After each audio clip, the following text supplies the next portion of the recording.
అందరికీ నమస్కారం.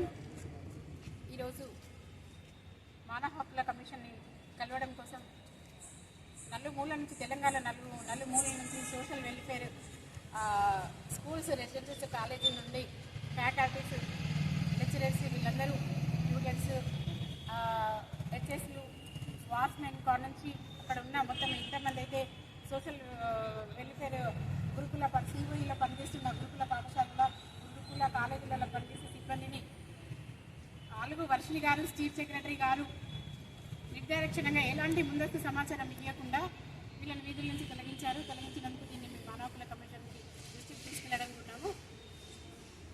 ఎలాంటి ఇప్పుడు కొన్ని సంవత్సరాల నుంచి సోషల్ వెల్ఫేర్ నమ్ముకొని జీవిస్తున్న పార్ట్ టైం ఉద్యోగులు, ఫ్యాకల్టీస్ కానీ స్టూడెంట్స్ ఎవరైనా సరే వాళ్ళకు ఏ సమాచారం లేకుండా వాళ్ళని ఉద్యోగాల నుంచి తీసి వాళ్ళని ఈ రోజున రోడ్డు మీద పడేయడం జరిగింది. దీనికి చీఫ్ సెక్రటరీ గారి సమాధానం చెప్పకుండా దొడ్డిదారిన పారిపోవడానికి సమంజసం కాదు. మేము కలవడానికి వెళ్ళాము. అక్కడ అందరూ ఒక 2,000 మంది, 6,000 మందిని ఉద్యోగులు తీసేస్తే అక్కడ కనీసం ఎంత లేదన్నా 3,000 మంది ఈరోజు చీఫ్ సెక్రటరీ మేడం కలవడానికి వస్తే కనీసం వాళ్ళకు మర్యాద కాకుండా వాళ్ళు అసలు ఏంటిది, వీళ్ళు ఎందుకు మా కోసం వచ్చిందని చూడకుండా దొడ్డిదారిన పారిపోవడం సిగ్గుచేటు. ఒక లేడీ, ఒక ఐఏఎస్ ఆఫీసరు, ఒక విఆర్ఏ కంటే అధ్వానంగా పారిపోవడం ఇది సిగ్గుచేటు. కనీసం ఊర్లో ఉన్న ఒక సుంకరోడన్నా అయ్యా ఊర్లో ఇట్లా జరుగుతుంది అని చెప్తాడు. కానీ ఈమె మాత్రం ముఖ్యమంత్రి దృష్టికి తీసుకెళ్ళాలి, ప్రభుత్వం దృష్టికి తీసుకెళ్ళాలి. మరి ఉద్యోగుల సమస్యలు ఇవి ఉన్నాయి.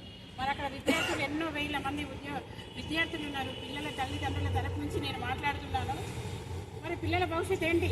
ఈరోజు ఇంతమంది 6,000 మంది ఉద్యోగులను వెళ్ళగొట్టింది చదువు చెప్పేవాళ్ళని. మరి పిల్లలకు చదివే చెప్తారు. దాదాపు ఒక 50 నుంచి 60,000 మంది పిల్లలు గురుకుల పాఠశాలలో చదువుతున్నారు. ఎక్కడో 400-500 కిలోమీటర్ల నుంచి వచ్చి గౌలిదొడ్డి స్కూల్, ఇక్కడ మెదక్, సంగారెడ్డి, సిద్దిపేట, ఇక్కడ నుంచి ఆ మహబూబ్ నగర్ నుంచి మొదలు పెడితే ఆదిలాబాద్ వరకు సోషల్ వెల్ఫేర్లో పనిచేసే టీచర్స్ని, ఫ్యాకల్టీస్ని ఎవరైతే ఇంతమంది ఉన్నారో 24-25 సంవత్సరానికి రిజిస్ట్రేషన్ చేసి కూడా వాళ్ళను కక్షపూరితంగా ఎవరో చేసిన తప్పులకి ఈ మా ఉద్యోగస్తులందరినీ బలి చేయడం ఇది కరెక్ట్ కాదు.